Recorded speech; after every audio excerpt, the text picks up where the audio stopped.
네, 어서 오세요. 간만이죠? 뭐 저쪽 헌재 쪽에서 재밌는 일이 많아갖고 거기서 유튜브 틀고 있잖아요. 그거 더 재밌을 것 같아요. 우리 영상보다.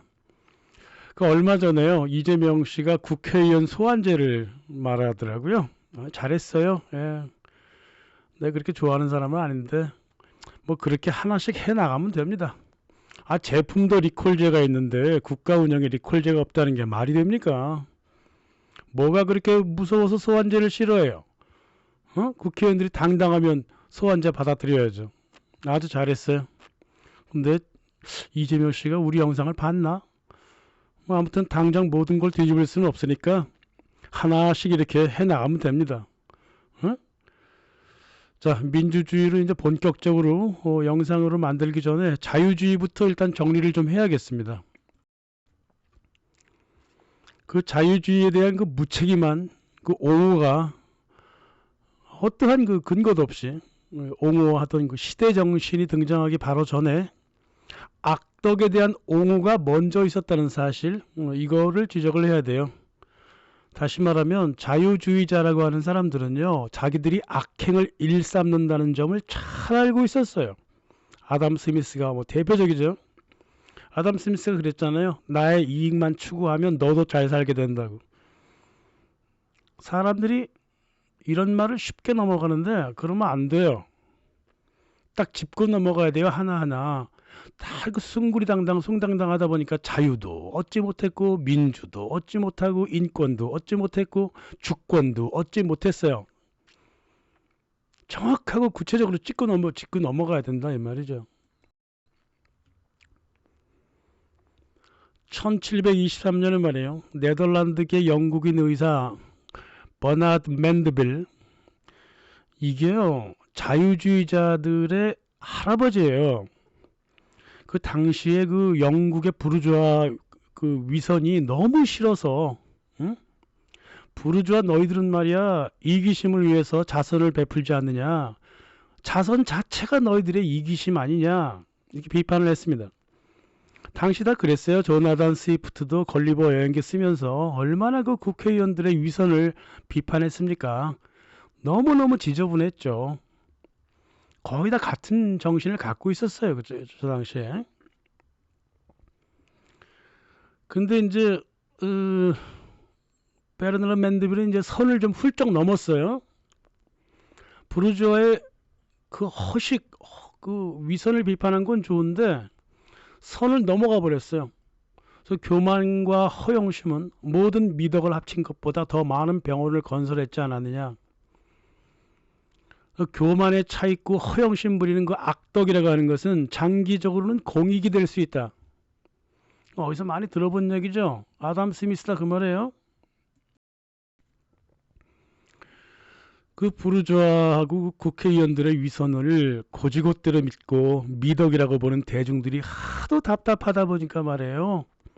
이 버나드 맨드빌이요, 이 대중을 멍청하다고 그냥 버려버렸어요. 실은. 그러니까 부르주아의 악덕을 공개적으로 부추겨버린 거예요. 이제 위선 부리지 말라. 악행을 계속하라 그랬던 거예요. 인간답게 선하게 산다는 것 자체가 위선이니까 위선 부리지 말고 니들 하고 싶은 대로 다 하라 그랬다고 말이에요. 그러니까 자기가 그토록 비판했던 부르주아의 위선에 거꾸로 날개를 달아주는 환경을 만들고 말았습니다. 아담 스미스도 그렇게 돼버렸어요. 그러니까 대중들이 너무 바보 같으니까 그래요. 그 위선을 그대로 믿는다 그 말이에요. 그 아담 스미스도 그랬잖아요. 옳소 그러면서. 내 말이야, 내 평생 살아가서 저 살아가는데 공익을 위해서 일한다는 놈치고 좋은 일 하는 놈 못 봤다 그랬습니다. 자기 국본에 써놨어요 저렇게. 그래서 맨드빌을 겉으로는 뭐 비판하는 척했지만 실은 마음속으로는 지지를 했단 말이에요. 그 당시 이제 이런 생각이 퍼져나가고 있었어요. 도덕 군자인양하는 성직자보다 더럽고 치사하고 악덕스러운 부르주아가 공익을 위해서 더 좋은 일을 한다 이 뜻입니다. 맨드빌이 설명한 걸 가만 보십시다. 허영심, 세욕, 사치, 폭식, 이것도 공익에 연관한다 그랬습니다. 허영심은 자선금을 내어주지 않느냐. 사람의 정욕은, 남자의 색욕은 창부를 먹여 살리고 창부는 거꾸로 처녀의 순결을 막아주지 않느냐. 사치품을 쓰면 공장 노동자한테 임금이 돌아가지 않느냐. 폭식, 먹방하면 그 수익이 농민의 이익으로 돌아가지 않느냐. 이 생각을 그대로 복사한 게 아담 스미스의 국부론이에요. 칼 마르크스가 그랬잖아요. 아담 스미스의 국부론은 맨드빌의 서적을 그대로 복사한 거에 불과하다고. 그러니까 얘네들은요, 자기네들이 부르주아니까 부르주아한테만 포커스를 맞추고 말하다가 선을 넘어버린 거예요. 이 선을 넘어버린 게 자유주의라고요. 노동자와 농민의 입장은 하나도 생각한 적이 없어. 그러니까 아담 스미스가 분업이 사람의 뇌를 망친다고 해놓고 분업이 생산성을 올린다고 이중 논리를 피웠다 그 말이죠. 예전에 엘리트 말씀드리면서 제가 말씀드린 게 있어요. 알도 석슬리라든가 G.H. 웰스 같은 그 엘리트주의자들이, 이 세계화주의자의 꼬붕들이 처음에는 사회주의자, 공산주의자였다가 왜 극우로 돌아섰을까? 그 왜 그러냐면요, 자기가 믿었던 대중들한테 배신당했기 때문에 그래요. 결국은 어떤 결론을 내리냐면 대중은 통치받아야 할 것들이지 통치할 놈들이 못 된다. 그러니까 민주주의 다 갖다 버려버리고 사회주의 다 갖다 버리고 걔한테 줘버리고 지네들은 엘리트한테 찰싹 달라붙어서 파시스트가 돼버렸다고. 이게 버나드 맨드빌도 아담 스미스가 자유주의 설레발을 친 이유가 여기에 있다고요. 민주주의는 자유주의와 반대말이거든요. 그래서 맨드빌이 결국 이렇게 얘기했습니다. 가난한 사람을 교육시키지 말라. 지가 게을러 갖고 그리 된 사람한테 무슨 교육시켜 갖고 부자 흉내내게 하냐? 그 희망 고문 주니까 하지 말라 그랬어요. 이게 이 맨드빌의 이 말이요. 이 자유주의자들이 무슨 말을 하든 속내예요. 속내. 파시즘입니다. 자유주의자들의 기본적인 자세는요, 속내는 파시즘에 있어요. 계몽주의자들이 모두가 파시스트였다고요, 실은. 그러니까 자유주의란 게 그토록 쉽게 파시즘한테 자리를 내준 이유이기도 한 거죠. 지금도 똑같고요. 지금 말이에요, 미국 민주당 의원들 지네가 자유주의다 이렇게 얘기하면서 73%가 미디어 검열에 찬성하고 있어요. 미국 민주당은요, 파시즘으로 넘어간 지 오래예요. 이 수백 년 된 건데 뭐 어디 갑니까? 맨드빌이 이 악과 미덕에 관한 책이 나오자마자 프랜시스 허치슨, 데이비드 휴움, 볼테르, 벤자민 프랭클린, 장자크 루소, 아담 스미스 모두 환영했습니다. 하지만 겉으로는 맨드빌을 비판했죠. 어떻게 악덕을 그렇게 숭배할 수 있느냐. 하지만 지네도 결국은 악덕을 숭배하게 돼 있어요. 시장의 메커니즘에 따라서 악덕도 공익으로 변할 수 있다. 이렇게 얘기했다고요.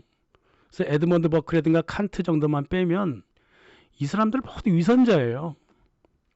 물론 아담 스미스가 역시 대표죠. 이중성이 쭉 절어 있다고요. 그 시장에 보이지 않는 손이 악덕을 미덕으로 만들어줄 거라는 허무맹랑한 소리를 했다 이 말이에요. 아무렇게나 말한 거야. 어떠한 근거도 없이. 빵집 주인이 너그러워서 우리가 저녁을 먹을 수 있는 게 아니라 빵집 주인이 자신만의 이익을 추구해서 우리가 저녁을 먹을 수 있다. 이렇게 얘기를 하든가. 투기꾼은 수요하고 공급 사항을 신중하고 합리적으로 대처하기 때문에 수요와 공급의 균형을 이끌어내.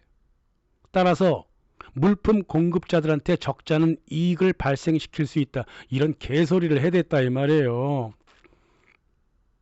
아담 스미스가 살던 시절에 이미 네덜란드에서 투기꾼이 매점 매석하고 선물 시장 만들어갖고 시장을 교란하는 바람에 수없이 많은 농민들이 죽어나간 거 몰라?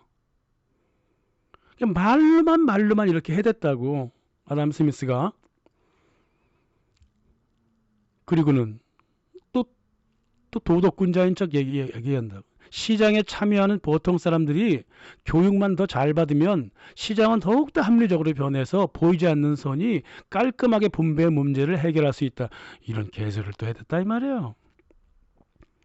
자기가 쓴 도덕론 책에다가는 뭐 그렇게 도덕 얘기해놓고 국부론에서는 아주 교묘하게 말을 틀어놨다 그 말이에요. 이게 당시 계몽주의자들의 이중성이었습니다. 아무튼 보이지 않는 손이 부르주아의 악덕을 미덕으로 만들어 줄 거니까 모든 사람들이 자기의 이익을 자기 방식대로 추구할 수 있는 자유를 구가할 수 있고 또 구가해야 한다 이렇게 얘기했다 이 말이에요. 근데 그 자유를 누가 구가합니까? 자본가만 구가하지. 전체 국민의 복지를 어떻게 달성할 수 있을까 막 고민하는 척하면서 결국 한다는 결론이 뭐냐면 낙수 효과야. 부자들이 잘 살면 낙수 효과는 밑으로 내려온다고 부가 그렇게 판단했다 이 말이죠. 아담 스미스가 자꾸 도덕을 자꾸 얘기하니까 그 똑똑한 장하준 교수마저도 자꾸 아담 스미스한테서 무슨 도덕적인 면모를 찾아보려는 모양인데 그거 다 쓸데없는 짓이에요. 이미 19세기에 다 해본 노력이에요. 다 해봤어. 아담 스미스한테서 도덕을 찾아보려는 거는 물거품 같은 짓거리다 그 말이에요. 이들의 그 기본 자세가 어떻게 되어 있냐면 맨드빌이 얘기했던 것처럼 가난한 것들은 지들 잘못이니까 그냥 놓아두든가 응? 자기들 수준에 맞게 교육을 받게 하라 이 수준이라고. 이런 반민주적인 정신 상태에서 무슨 도덕적 면모가 나오냐고.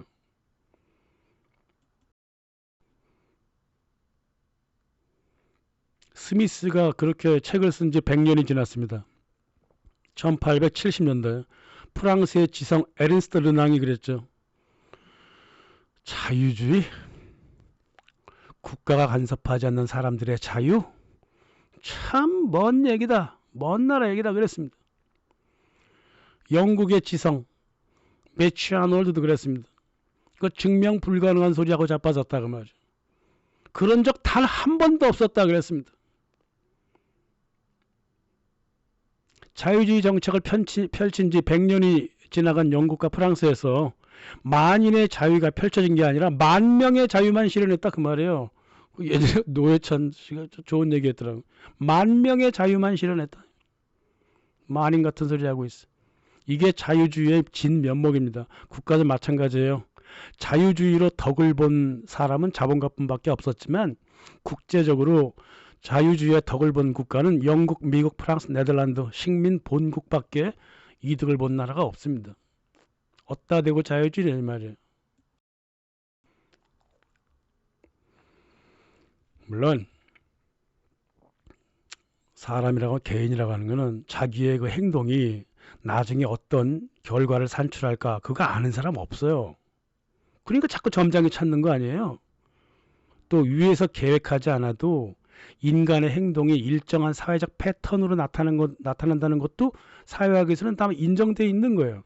그러니까 보이지 않는 손이 어느 정도 있다 이 뜻이죠. 개인의 행동에는 일관된 어떤 그 집합적인 구조가 있을 수 있다. 하지만 그 보이지 않는 손이란 게 자기 이해를 추구하고 자기 이익을 추구하고 자기 자유만을 추구하면서 나타나는 보이지 않는 손은 없다 이 말입니다. 있다고 한다면 그뿐만 아니라 이타심도, 체면 존중, 협동정신, 삶의 필수적인 인간관계, 미래로의 그 장기적인 투사 이런 게 모든 자질이 함께 움직여서 사회적 패턴이 나타나는 것이지 보이지 않는 손, 오로지 이익을 추구한다는 보이지 않는 손이 어떻게 시장의 분배를 해결하냐고. 이건 정신이 나간 소리예요 이건. 그래서 맨드빌도 그랬어요. 이 보이지 않는 손 이게 실은 보이는 손이라서 노련한 정치인이라면 시장의 분배를 해결해 볼 수 있을 것이다. 아담 스미스도 그랬어요. 선장의 예를 들면서 책임감 있는 선장이라면 시장의 균형이 나타날 수 있을 것이다. 이 말을 이따위로 해놓고 무슨 보이지 않는 손 자꾸 그런 얘기를 하냐고. 시장 안에는 악독도 있고 미덕도 있습니다. 모두 존재합니다. 정부도 작동하고요. 하지만 지금까지 보여준 바 자유주의 체제에서 보이지 않는 손 대다수는 자본가들의 작전 세력들과의 그 네트워크, 또 국가와의 비밀 모략 이런 것들이 보이지 않는 손이었다. 그러니까 자유주의라고 하는 것이 이론적으로 완벽한 허상이고 물거품이라는 사실을 우리가 알 수가 있습니다.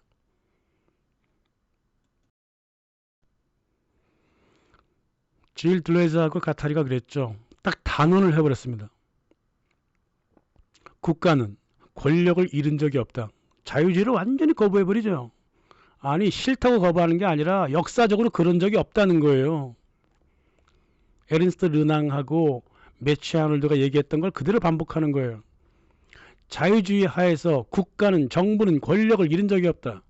경제 권력이 나타나면 그곳에 그만큼 권력을 밀어주었다. 누가 무슨 소리를 하든 간에 자본주의는 자유주의적인 적이 한 번도 없었다.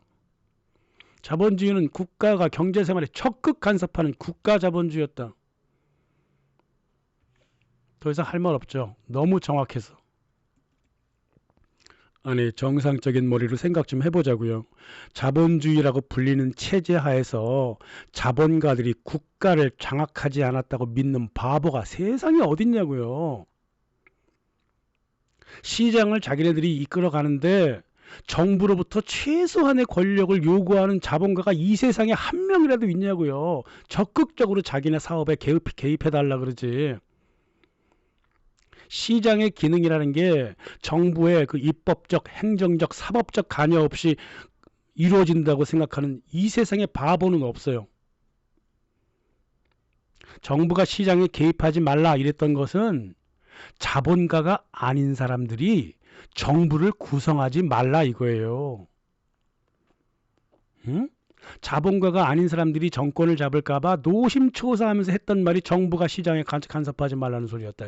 지네들 마음대로 할 테니까. 근데 정부도 지네가 마음대로 하겠다는 거였다. 그래서 국가자본주의라 그 말이에요. 자유주의라고 하는 거는. 자유주의는 단 한 번도 자유주의적인 적이 없었다 그 말이에요. 이 말이 질 들레즈와 펠릭스 가타리만 했던 얘기인가요? 미셸 푸코도 얘기했지만은 이미 아담 스미스 입에서 이미 나온 얘기예요, 이게. 만일 자유를 위해서 정부의 역할을 축소하라 그랬던 아담 스미스 스스로 진정 정부의 역할이 축소되기를 원하기나 했나? 논리가 틀려요. 한 사람이 부자가 되려면 500명의 가난한 자가 필요하다. 그러면 어떻게 해줘야 돼 이거? 정부가 법제적으로 한 사람이 계속 부자가 되도록 500명의 가난한 사람을 만들도록 만들어줘야 된다는 소리 아니야 이거. 두 번째, 가난한 사람은 관습 습관과 교육 때문이다. 국가 책임도 아니고 자본가 책임도 아니다 그 말이에요. 사회환경 책임도 아닌 거니까 복지 같은 건 쓸데없는 소리다 그 말이죠. 그 가난한 사람은 가만 냅두라 그 말이에요. 버나드 맨드빌이 했던 말이랑 거의 똑같잖아요. 세 번째, 정부는 재산권 보호를 위해 세워졌으니까 당연히 부자를 보호한다. 이렇게 말을 해놓고 무슨 작은 정부 헛소리를 하십니까?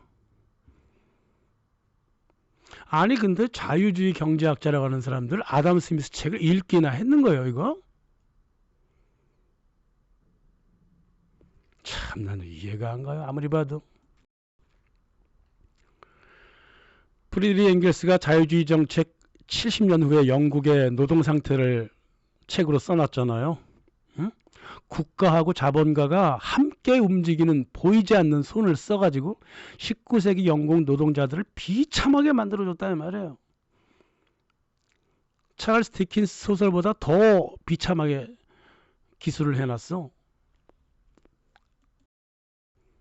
그럼 프랑스는 마찬가지예요. 오죽했으면 폴 라파르그가 일하지 않을 권리를 주장했어요. 예? 노동하다가 70살 이전에 자살할 권리까지 주장했다고. 왜 그러냐면 노동자들이 이 바보 같아 갖고 자기도 모르게 자본가의 착취 시스템 안으로 스스로 들어가더라. 이 보이지 않는 손이라는 게 알고 봤더니 시장에서 부가 분배되게 하는 게 아니라 부의 양극화를 더욱더 극단화시키는 보이지 않는 손이라고 봤다 그 말이에요. 응? 시장의 부를 약탈하는데 체계화시키는데 그게 보이지 않는 손이 하는 짓이다 그 말이죠. 노동조합도 그 중에 하나다 그 말입니다. 노동조합도 그 중에 하나고 임금 협상도 그 중에 하나라는 소리죠. 되게 급진적이죠. 그래서 라파르크도 노동자들한테 되게 실망했죠. 이 사람이요, 칼 마르크스 사위예요. 그 딸 로라랑 결혼했다고. 그래서 마르크스가 나이가 들어가지고 혁명만 하지 말고 정부 안에 들어가서 노동권을 획득하는 개혁이라도 해라. 그것도 혁명의 하나다 그랬습니다. 그래 그 마르크스 자기 장인이랑 싸웠다고. 그래서 마르크스가 뭐라 그랬냐면 네가 마르크스주의자야? 그럼 그거 너나 해. 나는 마르크스주의 안 해. 그랬어요. 그러니까 마르크스보다 훨씬 더 급진적인 사람이었죠. 그러나 생각이 급진적이었던 만큼 옳았다고요. 노동자 만세라고 하는 유언장을 써놓고 마누라랑 같이 동반 자살을 해버렸죠. 뭐 노동자들한테도 배신당하고 장인한테도 배신당하고 뭐 그랬으니까 일찍 죽어버린 거지 뭐. 아무튼 그만큼 자유주의라고 하는 거는 노동 계층마저도 자기네들의 부의 약탈 체제 안으로 계속 집어넣었다 이 말이에요. 무슨 부의 분배가 있었습니까? 1905년 미국은 좀 늦으니까요. 미국의 제빵사들이 주당 60시간 노동을 불법으로 만든 게 뉴욕시거든요. 근데 이게 대법원에서 기각되어 버렸다고. 노동자들의 그 계약의 자유를 침해했다는 게 기각의 이유라고요. 그러니까 미국 대법원은요, 노동자들한테 주당 60시간 일할 자유를 주었어요. 노동자들이 이게 자유예요? 이게 60시간 일할 자유가 노동자의 자유냐고요. 그걸 자유로 본 거예요. 미국의 대법원은. 공장 사장이 노동자를 부릴 자유와 동시에 노동할 자유를 줬다 이 말이죠. 그러나 노동자의 자유하고 공장 사장님의 자유가 서로 같아요? 이 대법원은 말이에요. 노동자들의 그 선택지 없는 비참한 노동을 노동의 자유라고 해석하고 제빵 공장주가 선택한 낮은 임금, 장시간 노동 이것도 자유라고 해석했다고. 그 인간의 1대1 자유가 없으면 억압사회가 온다고 보는 게 바로 미국의 시대 정신이었다 그 말이에요. 지금도 그런 놈들 많아요 미국에. 착취할 자유도 자유라고 보는 거예요. 그래서 이 법원은 미국 대법원은 낮은 임금으로 먹고 살아야 했던 노동자의 처지는 전혀 염두에 두지 않고요. 응? 이 불평등하고 약탈적인 이 시장 방식에 대한 고려가 아예 없었다고요.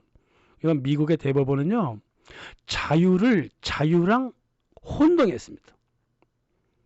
프리덤과 리버티를 혼동했다고요. 미국 사람들 아직도 저러고 있습니다.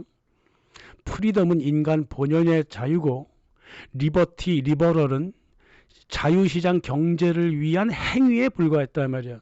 그러니까 자유주의만 자유로 파악했던 미국 대법원이었다 그 말이죠. 이것도 현재 진행형입니다. 이것도 한국의 법관들도 이 100년 전의 실수를 그대로 유지하고 있어요.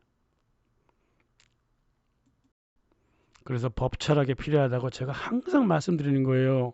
성문법 국가에서는요, 대학원에서 법 철학을 최소 9학점은 가르쳐야 돼요. 근데 한국이 그런 게 있나요, 어디? 그러니까 엉터리가 되는 거죠.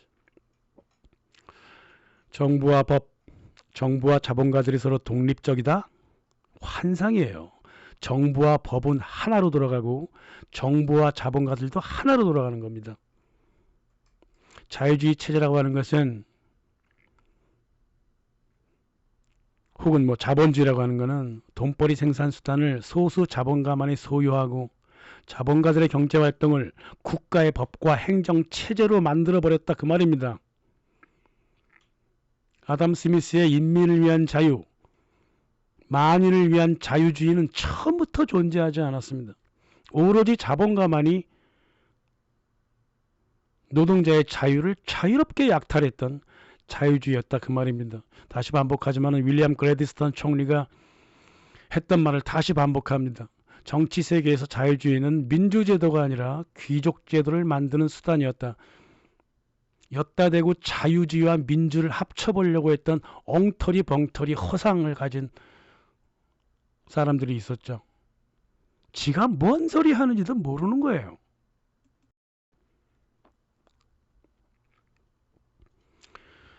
아담 스미스의 자유주의 그 마지막 특징이 있다 하나가 있어요. 제국주의입니다.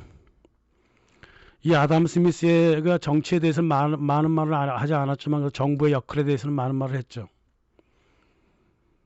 이 사람이 이렇게 얘기합니다. 상인은 특정 국가의 시민이 아니다. 국민이 아니다 그 말이에요. 국제적으로 논다 이거예요. 자유시장 경제 체제란 것은 마치 대제국 내부의 지방 속주 정부들 사이에서 벌이는 교역의 자유와 같다. 다 끝났죠? 다 끝났습니다. 자유주의는 제국주의자들의 경제 논리다 그 말입니다. 그리고 그 제국 안에서 자유롭게 교역하게 한다 이 말입니다. 그러니까 첫 번째 문장이 뭐냐면 자본가는 국가 성원이 아니다 이 뜻입니다. 국제적으로 노는 사람들이다. 자유시장 경제는 안으로는 불평등을 살출하는 귀족제라는 소리고 바깥으로는 제국주의의 정부 형태를 띌 것이다. 이런 말이다 그 말이죠. 자본가가 제국주의자예요. 자기 이익을 위해서 일하는 자본가가 국제적인 차원이든 국내적인 차원이든 간에 분배를 이룰 수 있을 것 같아요? 완전 불가능한 소리죠 이거는. 자본가는 결국 자기들만의 국제연대를 이루잖아요. 그래서 국제기구 장악하고 비정부기구 장악하고 각국 국가의 경제를 제국적으로 통제해왔잖아 지금까지. 아담 스미스가 말한 보이지 않는 손이 뭐야? 그 음모나 꾸미는 그 국제 자본가들의 손이 그 보이지 않는 손이잖아요. 작은 정부는 뭐예요? 주권을 잃어버린 작은 정부를 얘기하는 거죠.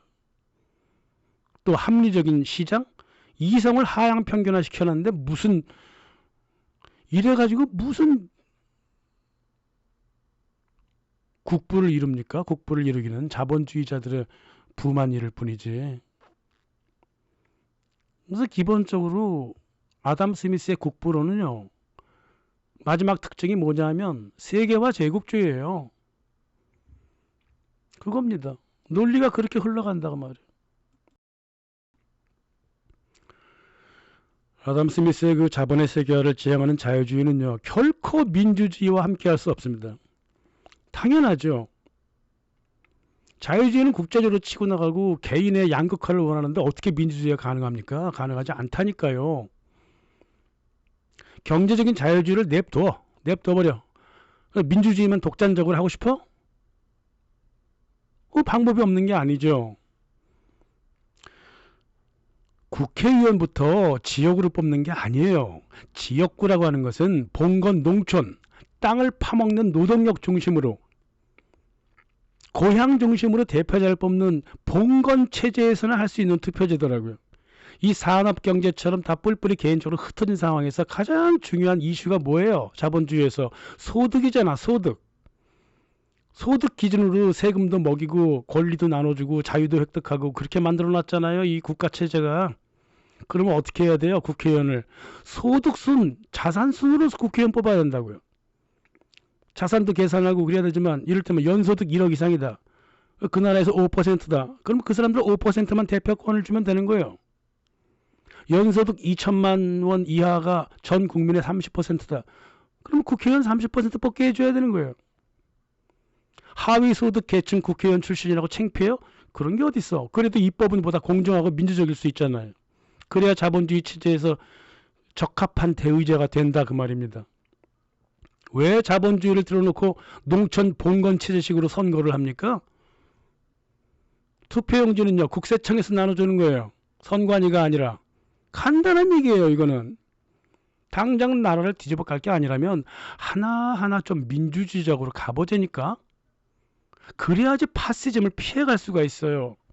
자유주의의 마지막 단계는 로베르 미엘스가 얘기했듯이 파시즘으로 간다 그랬잖아요. 어떻게든 간에 민주주의 탈을 써버린 이 자유주의는 파시즘으로 갈 수밖에 없다 그랬잖아요. 그럼 파시즘으로 오면 그건 난리 납니다 그거.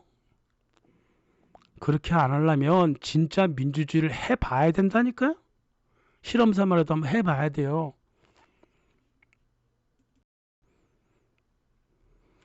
간단하게 정리하고 넘어가죠. 다음 영상으로.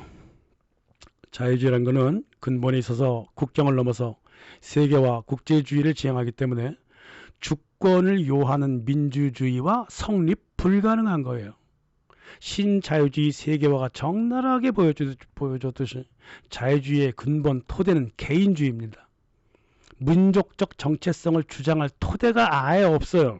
다시 말하면 우리는 한민족이라고 하는 모호한 연대성마저도 없다 그 말이에요. 그러니까 주권 개념도 명백하지 않고 국민 연대성도 모호하니까 민주주의도 불가능하다 그 말입니다. 경제 영역에서나 정치 영역에서나 자유주의는 말이에요. 경제 성장 초반부에 보여줬던 그 독일, 일본, 한국, 스칸디나비아처럼 자본가와 노동자 사이의 어떤 협력 관계, 이런 관계에서 출발한 게 아니에요. 자유주의는 적대적인 관계에서 출발했기 때문에, 자유주의는 사회 연대성을 무시하는 개인주의를 기반으로 하기 때문에 개인의 합의를 통해서 공익을 실현하려고 하는 민주주의의 기본 철학과 정반대다 그 말이에요.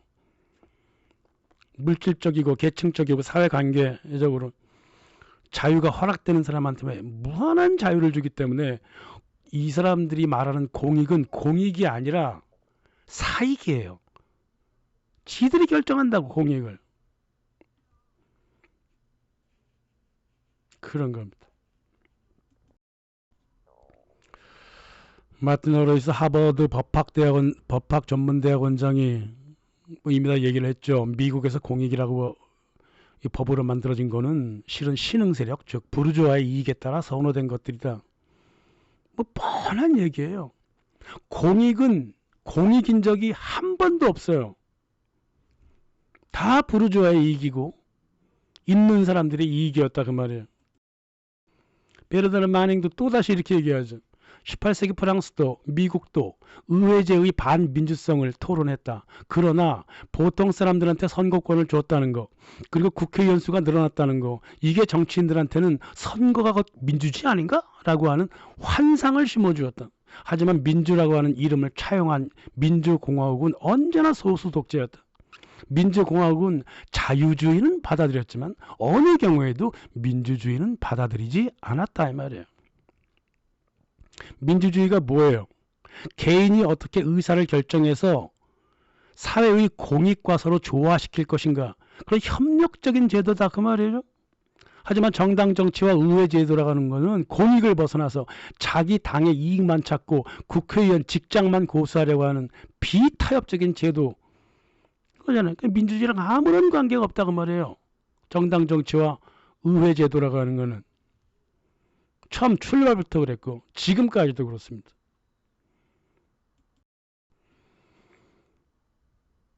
(1789년) 프랑스에서 잠깐 실험했던 민주주의를 잠깐 예를 들어보죠. 지방의회나 정부가 제안한 법안과 사업을 마을 사람들이 모여서 토론부터 합니다. 그리고 표결을 해요. 그런 다음에 그 표결된 결과를 들고 파리의 중앙의회로 달려갑니다. 그 달려갈 사람을 추첨으로 뽑았어요. 즉 국회 회기 때마다, 표결이 끝날 때마다 국회의원이 달라져요. 단순한 메시지 전달자이기 때문에 국회의원들이 달라진다고요. 어떤 악덕을 피울 여지가 없죠. 국회의원 중에서 추첨으로 대통령이나 총리를 뽑을 수도 있었습니다. 임기도 필요 없어요. 동네 주민들이 소환시켜버리면 끝나니까. 이렇게 1789년부터 1790년 중반까지 아마 인류 역사에서 처음으로 정말 민주주의를 한번 해본 게 프랑스 혁명 초반부였어요. 그리고 나서 깡그리 없애버렸죠. 국가 비상사태라면 전쟁이 대표적이잖아요. 저렇게 하게 되면은 의사결정이 너무 늦어져 가지고 국사를 처리하는데 느리지 않을까? 전혀 안 그랬습니다. 오히려 국회가 더 늦어요. 하는 짓거리가. 지금은 게다가 인터넷 시대니까요. 국민들의 의사결정은 몇십 분이면 뚝딱 나와버립니다. 전쟁 선포 다 할 수 있어요. 그래도 두려워? 안 해봤으니까 두려운 거지. 국가 비상사태라면 전쟁이잖아요. 그때는요, 쉽게 얘기하면 돼요. 국가고문위원회 있잖아요. 그런 데 있잖아요. 로마 제국에서 그렇게 했듯이 6개월 한시적인 독재를 인정해 주는 거예요. 국회의장을 시키든 군총사령관을 독재를 시키는 간에 딱 6개월 시킵니다. 그 나머지 국가는 또 그대로 흘러가요. 이런 식으로 비상사태든 뭐든 간에 유연하게 국민의 의견에 근거해서 사회를 이끌어가는 것을 정치적 민주주의라고 부릅니다. 우리는 그래서 이런 민주주의를 단 한 번도 해본 적이 없는 거예요. 우리는 말입니다. 대통령과 의례관은 두 왕이 하나도 아니야. 왕이 둘이야. 여전히 모시고 살고 있습니다. 미셸 푸코가 얘기했죠. 우리는 아직도 왕의 머리를 자르지 못했다. 국가의 머리를 자르지 못했다 그 말이에요. 국가를 움직이는 두 개의 축, 행정부와 입법부를, 사법부를 잘라내지 못했다 이 말입니다. 대통령과 의회라고 하는, 의회는 사법부랑 같아요. 실은 왕의 머리를 베어버리고 국민이 직접 정치의 장으로 들어가는 진정한 민주주의, 이거를 다루려고 자유주의를 일단 정리를 해 놓은 거예요. 그래서 자유주의는 이 정도로 끝내고요. 다음 영상은 주권 문제, 민주주의랑 가장 관계가 있죠. 주권 문제부터 민주주의의 구체적인 사항까지 다 다뤄볼 겁니다. 감사합니다.